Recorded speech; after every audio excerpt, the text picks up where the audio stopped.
સુરતના વેડ રોડ નાસીનગર વિસ્તારમાં તાજેતરમાં થયેલા ડિમોલેશન બાદ મનપા દ્વારા સેન્ટ્રલ ઝોન ખાતે એક હાઈ લેવલ બેઠક બોલાવવામાં આવી હતી। આ બેઠકની અધ્યક્ષતા મનપા કમિશનરે કરી હતી, જેમાં તમામ સંબંધિત અધિકારીઓ અને હોદ્દેદારોને હાજર રહેવા આપવામાં આવ્યું હતું। આ બેઠકમાં સવાલ કરવા પહોંચેલા પત્રકારો સાથે પોલીસ અને મનપાના માર્શલોનો ગેરવર્તણૂક સામે આવ્યો છે। જો કે આ બેઠકમાં મીડિયા કર્મીઓ માટે પ્રવેશ પર સ્પષ્ટપણે પ્રતિબંધ મુકાયો હતો।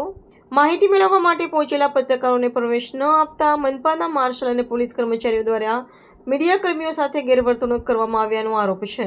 પત્રકારોએ આ કૃત્યને પત્રકારત્વના સ્વતંત્રતા પર પણ પ્રહાર કરાવ્યો છે। બેઠક બાદ મનપાના સિટી ઇજનેરે 12 દિવસ પછી સ્પષ્ટ કર્યું કે આ ડિમોલેશન સંપૂર્ણપણે કાયદેસર હતું। જો કે આ નિવેદન બાદ સવાલ એ ઊભો થાય છે કે જો ડિમોલેશન કાયદેસર જ હતું તો મકાન માલિકોને અગાઉથી કારણદર્શક નોટિસ કેમ ન આપવામાં આવી।